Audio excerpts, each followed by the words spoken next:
और ये जंगल वन विभाग के तहत है। माधव के परिवार में उसकी बेगम और उसकी बेटी है, पर उसके पास कोई नौकरी नहीं है। ऐसा कब तक चलता रहेगा जी? हमारी बेटी अब बड़ी हो गई है, आपको कोई नौकरी कर लेनी चाहिए। तुम्हें क्या लगता है मुझे घर पर बैठना पसंद है क्या? मैं भी कोशिश कर रहा हूँ कि जल्दी कोई नौकरी मिल जाए। माधव नौकरी की तलाश में घर से निकल पड़ता है, पर उसे कहीं भी नौकरी नहीं मिलती। आखिरकार थक हार कर माधव अपने घर वापस लौटता है। उसका उदास चेहरा देखकर उसकी बेटी उससे पूछती है, क्या हुआ अब्बू, आप बेहद मायूस लग रहे हैं। कुछ नहीं बेटा, बस यूं ही। मुझे पता है आपको नौकरी नहीं मिल रही है, इसीलिए मायूस हो ना। जल्दी कोई नौकरी मिल जाएगी, आप बेफिक्र रहिए। देखो मेरी बेटी कितनी समझदार हो गई है। अब्बू, आप जंगल विभाग में नौकरी के लिए क्यों नहीं कोशिश करते? वहाँ तो पढ़े लिखे लोगों की जरूरत है, और मैं तो ज्यादा पढ़ा लिखा हूँ नहीं, मुझे कौन काम देगा? अब्बू, आप लकड़ियों का काम अच्छे से जानते हो, क्या पता उन्हें ऐसे ही किसी आदमी की जरूरत हो।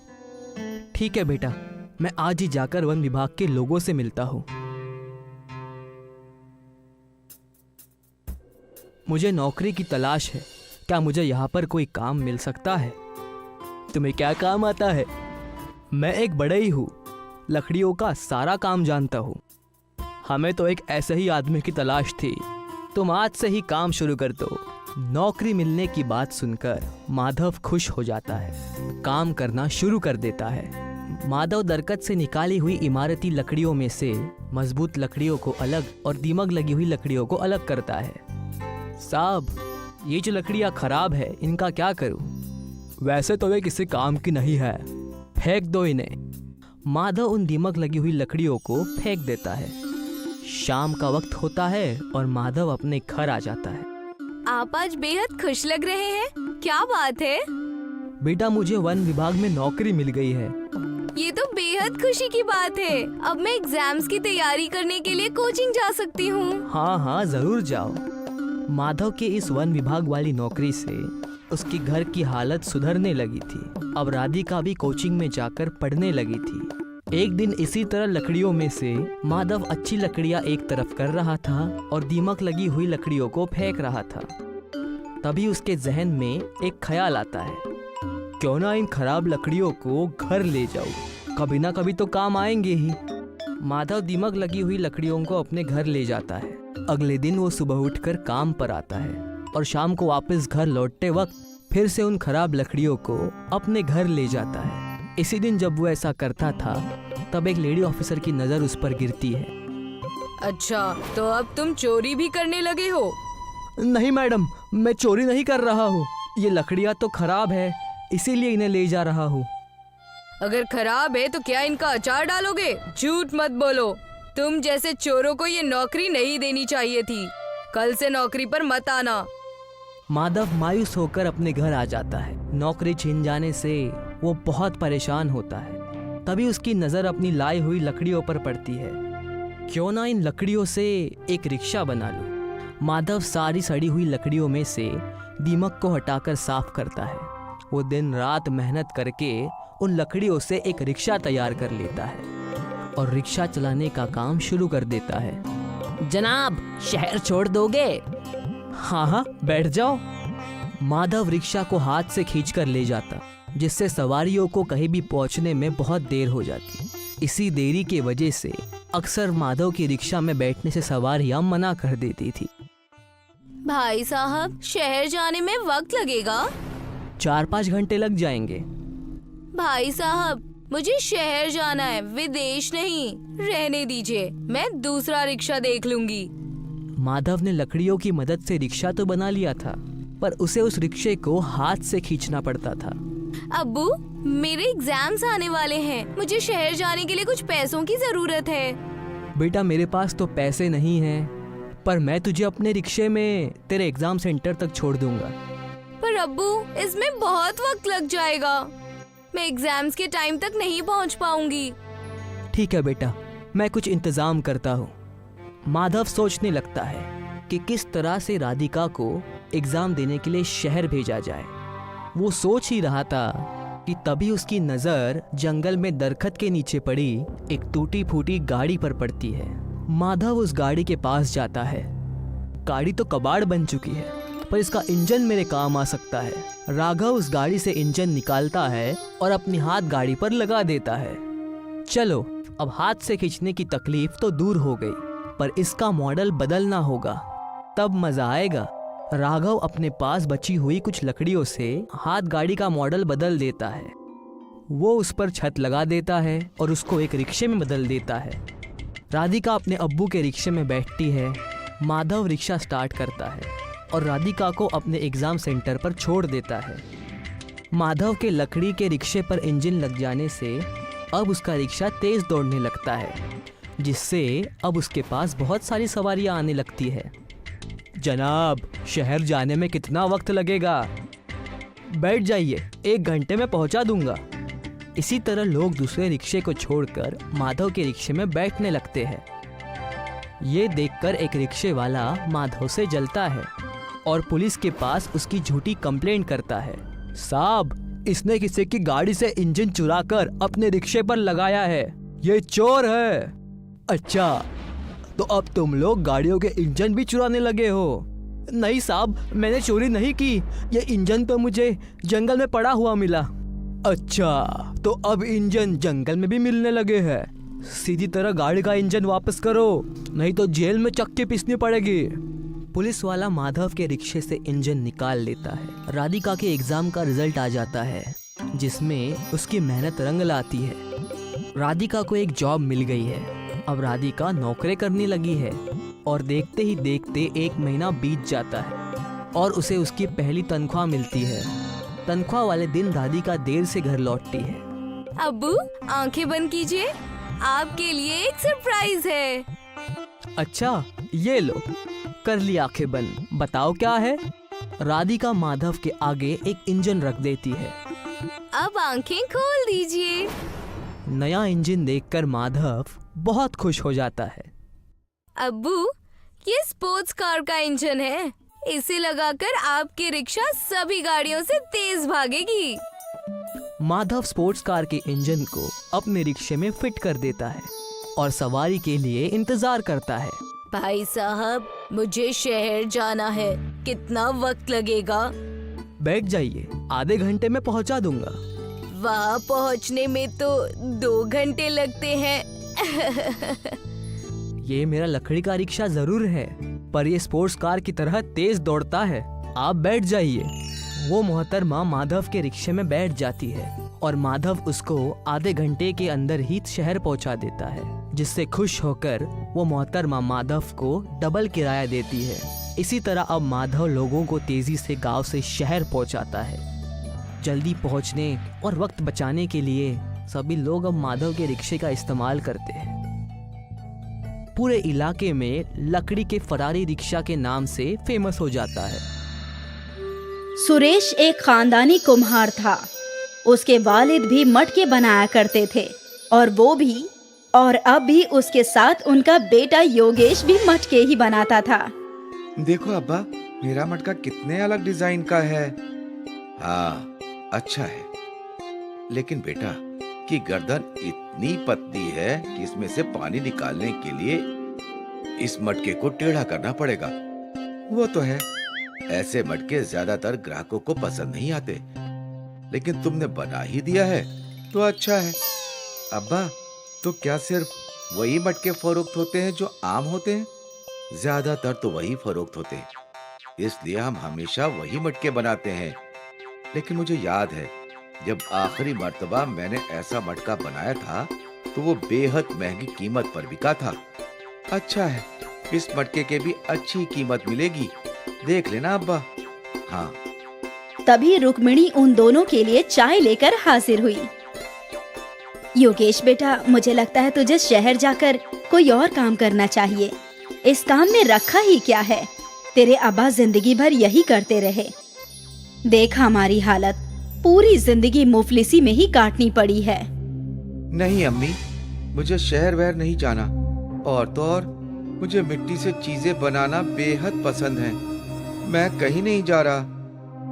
देख बेटा, मेरा काम है तुझे हिदायत देना। तू मेरी बात से मुताफिक हो या ना हो, वो तेरी मर्जी। अच्छा ये सब छोड़ो रुक्मिणी, तुमने कहा था कि तुम योगेश की शादी की बात करने वाली हो अपने भाई से, उसका क्या हुआ? भाईजान तो राजी हैं हमें अपनी बेटी देने के लिए। तो देर किस बात की, बात आगे बढ़ाओ। वैसे भी मैं चाहता हूँ कि जल्द से जल्द योगेश की शादी हो जाए। ठीक है, तो मैं इस इतवार को सगाई की रस्म रखवाती हूँ। वाह, ये हुई ना बात। अपनी शादी की बात सुनकर योगेश भी बेहद खुश था। इतवार के दिन सुरेश का घर फूलों से सजा हुआ था। घर में काफी मेहमान थे और फिर योगेश ने आभा को अंगूठी पहनाई और उन दोनों की सगाई हो गई। सभी लोग बेहद खुश थे। फिर क्या था, अब से रुक्मिणी योगेश से रोज शहर जाकर काम करने के लिए दबाव डालने लगी। सुन बेटा, अब तेरी शादी होने वाली है, तुझ पर जिम्मेदारी बढ़ने वाली है, तेरी कमाई भी बढ़नी चाहिए। अगर तू यही मटके बनाता रहा तो ऐसे ही गरीब रहेगा। मेरी बात सुन, शहर जाकर कोई अच्छा सा काम तलाश ले। नहीं अम्मी, मैंने कहा ना मुझे शहर नहीं जाना, मैं यहीं खुश हूँ। रुक्मिणी का दबाव भी योगेश पर काम नहीं कर रहा था। योगेश को अपने काम से बहुत प्यार था। कुछ ही माह में योगेश और आभा की शादी हो गई और रुक्मिणी इस इंतजार में थी आभा के घर आते ही। बेटा, मैं तुम पर एक बहुत बड़ी जिम्मेदारी डाल रही हूँ। मेरा बेटा मेरी बात नहीं सुनता। उसके बेहतर मुस्तकबिल के लिए मैं चाहती हूँ कि वो शहर जाकर कोई मुलाजमत करे, लेकिन वो है कि वो यहीं रहना चाहता है। अब तुम ही उसे मना सकती हो। मैं कोशिश करूंगी अम्मी। फिर एक रोज योगेश तन्हा मटके बना रहा था। आभा उसके पास आई। अरे आओ आओ, ये देखो कितना बढ़िया मटका है। हाँ, बहुत अच्छा है। क्या बात है, तुम्हें कुछ कहना है? मैं सोच रही थी कि कब तक आप ऐसे मटके बनाएंगे। क्यों ना हम शहर जाकर कोई काम तलाशें? नहीं आभा, मुझे इल्म है कि ये सब मेरी अम्मी ने तुमसे कहा होगा, लेकिन मेरी बात अच्छे से समझ लो। मुझे मिट्टी के बर्तन बनाने का बहुत शौक है। मैं जिंदगी भर यही काम करना चाहता हूँ। मन मारकर अगर मैं शहर चला भी जाऊं तो भी मैं खुश नहीं रहूंगा। योगेश की बातें सुनकर आभा हैरान हो गई। उसके पास कहने के लिए कुछ था ही नहीं। शाम को रुक्मिणी ने आभा से पूछा, क्या योगेश शहर जाने के लिए राजी हुआ क्या? नहीं, और मुझे भी लगता है कि उन्हें यहीं रहना चाहिए। अब तुम ये क्या बोल रही हो? अम्मी, उन्हें मिट्टी के बर्तन बनाना बेहद पसंद है। वो दिल मारकर शहर नहीं जाना चाहते हैं और यही वाजिब भी है। 2 माह मुफलिजी में गुजारोगी ना तो समझोगी कि मैं क्यों शहर भेजने की फिराक में थी। अम्मी, आप बस ये चाहती हैं कि आपका बेटा अच्छा कमाए, तो वो जरूर होगा। उस दिन से आभा अपने शौहर के काम की सराहना करने लगी। ये मटका कितना अच्छा है। अच्छा है, लेकिन अब्बा कहते हैं कि ऐसी लंबी गर्दन वाले मटके ज्यादा फरोख्त नहीं होते। फरोख्त होते हैं, मैंने ये मेले में देखे थे। शायद 300 रुपए के थे। इतना महंगा? आप भी ऐसे मटके मेले में क्यों नहीं फरोख्त करते? मैं कोशिश कर सकता हूँ। आभा ने योगेश को हौसला अफजाई की। योगेश ने अलग अलग साइज के मटके बनाए और उन्हें रंग बिरंगे रंग दिए। वाह, ये सब मेले में जरूर फरोख्त होंगे। काश ऐसा ही हो। उस दिन योगेश सारे मटके लेकर मेले में गया। उसके अलग अलग साइज के मटकों की मेले में काफी डिमांड थी। भाईजान, मुझे वो लंबी गर्दन वाला मटका देना। मुझे वो रंग बिरंगा। एक ही रोज में योगेश के सारे मटके फरोख्त हो गए और उसकी आमदनी अच्छी खासी हो गई। योगेश घर आया और सारे पैसे अपने अब्बा के हाथों में रख दिए। ये देखिए अब्बा, आज की कमाई। अरे ये तो बहुत ज्यादा है। मेले में फरोख्त करने की तरकीब आपकी बहू की थी। अच्छी जिंदगी जियो बहू और हमेशा अपने शौहर का साथ देना, वरना कुछ औरतें होती हैं जो शौहर को सिर्फ शहर भेजना चाहती। पास खड़ी रुक्मिणी सब सुन रही थी। आभा और योगेश बेहद खुश थे। उस रात योगेश को एक नई तरकीब सूझी। आभा, कोई मिट्टी का फ्रिज खरीदेगा क्या? मिट्टी का फ्रिज? मतलब मिट्टी की ऐसी अलमारी जिसमें सब्जियां, फल सब ताजे के ताजे रहें, जो बगैर बिजली के चले। क्या आप ऐसा कुछ बना सकते हैं? हाँ, तो फिर देर किस बात की? ये तरकीब तो सुपर हिट हो जाएगा। मैं कल ही मिट्टी का फ्रिज बनाता हूँ। अगली सुबह ही योगेश ने मिट्टी का फ्रिज बनाना शुरू किया। अरे ये क्या बना रहे हो? अब्बा, ये मिट्टी का फ्रिज है। इसमें सब्जियां, फल सब ताजे रहेंगे, वो भी बगैर बिजली के। वाह, सुना था पहले के लोग जमीन में गाड़ कर सब्जियां, फल ताजे रखते थे। सोचा नहीं था कि मिट्टी से ऐसा कुछ बन सकता है। हाँ, मैंने बहुत कब्ल सोचा था, लेकिन कल की कमाई देखकर लग रहा है कि इस मिट्टी के फ्रिज को भी लोग खरीदेंगे। हाँ बिल्कुल, मैं भी तुम्हारी मदद करता हूँ। फिर बाप बेटे ने मिलकर कई मिट्टी के फ्रिज बनाए। अगली सुबह दोनों उन मिट्टी के फ्रिज को लेकर मेले में ले गए। अरे भाईजान, वो क्या है? अलमारी जैसा? वो मिट्टी का फ्रिज है। इसमें आपकी सब्जियां और फल ताजे बने रहेंगे, ज्यादा वक्त तक, वो भी बगैर बिजली के। वाकई? हाँ हाँ वाकई। उस खातून ने एक मिट्टी का फ्रिज खरीद लिया। एक सहाफी ने मिट्टी के फ्रिज की तस्वीर खींची और फिर देखते ही देखते कई और ग्राहकों ने मिट्टी के फ्रिज खरीदे और सारे फ्रिज फरोख्त हो गए। आज पहली बार सुरेश ने इतनी कमाई एक साथ देखी थी। वो लोग खुशी खुशी घर गए। देखो बेगम साहिबा, आज तुम्हारे बेटे की कितनी कमाई हुई है। बाप रे! ये तो कुछ भी नहीं है, अब तो पैसों की बारिश होगी। इसका मिट्टी के फ्रिज की तरकीब कमाल की है। लोगों ने हमें पेशगी दी है मिट्टी के फ्रिज बनाने के लिए। वाह योगेश, माफ करना बेटा, मैं ही गलत थी। मुझे लगता था कि इस काम में तू कभी खुश नहीं रहेगा, इसलिए हमेशा तुझ पर शहर जाने का दबाव डालती थी। फिर रुक्मिणी आभा के पास गई। बेटा, ये सब जो हो रहा है वो सब तेरी वजह से है। तेरी हौसला अफजाई की वजह से आज योगेश ने ये सफलता हासिल की है। काश तेरी तरह मैंने भी इनका साथ दिया होता तो हमारे हालात अब तक बदल चुके होते। अम्मी जान, आप ऐसी बातें मत कीजिए। अब सब कुछ दुरुस्त हो गया है। अभी तो हमारे खुशियों के दिन आ गए हैं और आप पिछली बातों को याद कर रही हैं। जाने दीजिए, अब से सब कुछ ठीक होगा। सही नहीं, सब अच्छा ही होगा, बहुत अच्छा। मिट्टी का फ्रिज खरीदने के लिए सुरेश के घर के बाहर कतार लगने लगी।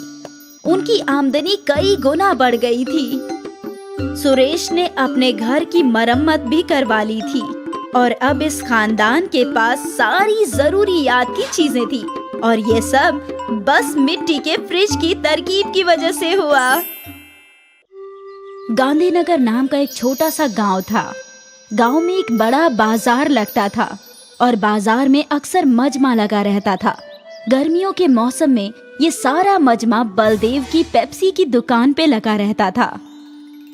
अरे बलदेव चाचा जान, मुझे नारंगी वाली पेप्सी दे दो, मुझे पीली वाली और मुझे सुर्ख वाली। बच्चे हो या बड़े, सभी को बलदेव की पेप्सी बेहद पसंद आती थी और बलदेव पूरी ईमानदारी से पेप्सी बनाया करता था। फिल्टर वाला पानी, साफ चीनी और साफ सुथरे तरीके से वो जूस बनाकर उन्हें प्लास्टिक की थैलियों में भरा करता था। बलदेव की 1 रुपए वाली पेप्सी बहुत फरोख्त हुआ करती थी। कुछ ही देर में उसका सारा माल खत्म हो जाया करता था। अरे चाचा जान, पेप्सी है क्या? नहीं बेटा, सब खत्म हो गए, अब कल आना। बलदेव की दुकान के रूबरू पवन की दुकान थी। पवन आइसक्रीम फरोख्त करता, लेकिन गर्मी होने के बावजूद उसकी आइसक्रीम फरोख्त नहीं हो रही थी। मालूम नहीं ये बलदेव अपनी पेप्सी में क्या मिलाता है जो सारे गांव वाले सिर्फ इसी की पेप्सी पिया करते हैं। 1 रुपये वाली पेप्सी में आखिर क्या जायका होगा? मेरी तो आइसक्रीम तक खराब हो रही है। जायका का तो इल्म नहीं, लेकिन वो आइसक्रीम से सस्ती है, शायद इसलिए वो ज्यादा फरोख्त होती है। हाँ, मुमकिन है। क्यों ना आप भी पेप्सी फरोख्त करना शुरू कर दो? अरे लेकिन पेप्सी बनाएगा कौन? पेप्सी बनाने की क्या जरूरत है? बाजार में कई सारी कंपनियां पेप्सी फरोख्त करती है। आप भी उनसे खरीद कर फरोख्त कर सकते हो। सोच लो, काफी मुनाफा होगा। वैसे तरकीब तो अच्छी है। कल ही शहर जाकर ढेर सारी पेप्सी खरीद लाता हूँ। ठीक है। अगली सुबह पवन शहर से ढेर सारे जूस वाली पेप्सी ले आया और उसने वो सब अपने फ्रिज में रख दिए। अच्छा किया, अब बाहर एक तख्ती लगा दो कि यहाँ पेप्सी मिलेगी। ठीक है। पवन ने एक तख्ती पर लिखा कि यहाँ पेप्सी मिलेगी और ये तख्ती अपने दुकान की बाहर लगा दी। कुछ देर बाद एक छोटे बच्चे ने वो तख्ती पढ़ी। यहाँ पेप्सी मिलेगी। चाचा, कौन कौन से रंग की है? हर रंग की है। तुम्हें कौन सी चाहिए ये बताओ। मुझे तो एक पीली वाली और एक नारंगी वाली चाहिए। पवन ने उस बच्चे को 2 पेप्सी के पैकेट थमा दिए। वो बच्चा वहीं खड़े खड़े पेप्सी पीने लगा। ये तो बढ़िया है, मजा आ गया। ये लो, एक और पेप्सी मेरी तरफ से मुफ्त। जाकर अपने दोस्तों को भी इत्तला करना, मेरी दुकान में पेप्सी मिलती है। हाँ चाचा जान, जरूर इत्तला करूँगा। और पवन की ये तरकीब काम कर गई। वो बच्चा दौड़ते हुए गांव में गया और कुछ देर बाद अपने कुछ दोस्तों के साथ लौटा। यही वो दुकान है। मुझे भी 2 नारंगी वाली चाहिए और मुझे 3 सुर्ख वाली। पवन ने सबको पेप्सी दे दी और बस तब से कई लोगों ने पवन की दुकान से पेप्सी खरीदी। आज तक गांव वालों ने बस बलदेव की ही पेप्सी चखी थी, लेकिन आज उन्हें कंपनी का जायका अच्छा लगने लगा था। अरे वाह, ये काले रंग वाली पेप्सी तो मैं पहली मर्तबा पी रहा हूँ। और भी कई जायके हैं, नींबू पानी, काला खट्टा, नारंगी, गुलाब।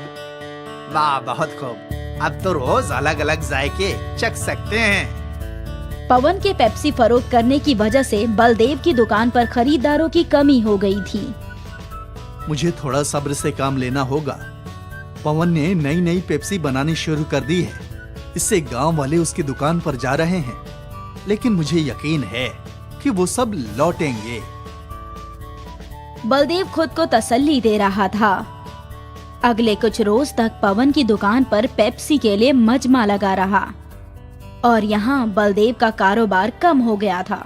गांव के सरपंच बलदेव की दुकान पर आए। क्या हुआ बलदेव, आज परेशान मालूम होते हो? अब क्या बताऊं चचा जान, पवन शहर से पेप्सी लाकर फरोख्त कर रहा है। अब तो मेरे खरीदार कम हो गए हैं। कोई बात नहीं, ये बस कुछ ही रोज की बात है। किसी भी नई चीज के पीछे गांव वाले दौड़ पड़ते हैं। तुम्हें तो इल्म है, सब्र रखो, सब दुरुस्त हो जाएगा। और मुझे यकीन है तुम्हारी पेप्सी शहर की कंपनी वाली पेप्सी से बेहतर ही होगी। अब एक काम करो, मुझे 50 पेप्सी दे दो। आज शहर से मेरे पोता पोती आ रहे हैं। ठीक है चचा जान। बलदेव ने सरपंच जी को 50 पेप्सी दे दिए और वो खुशी खुशी वहाँ से चले गए। बलदेव अभी भी मायूस था। सरपंच जी अपने घर पहुँचे और उन्होंने अपने पोते को एक पेप्सी दी। अब्बा, ये पेप्सी अच्छी नहीं होती है। इनमें इतनी मिलावट होती है जिससे बच्चे बीमार पड़ जाते हैं। बेटा, ये पेप्सी हमारा बलदेव खुद बनाता है, बगैर मिलावट, साफ तरीके से। इसे तो हम कई सालों से पी रहे हैं, अभी तक तो कोई बीमार नहीं हुआ। देखो जरा, सरपंच जी ने एक पेप्सी अपनी बेटी को दे दी और उसने वो चखी।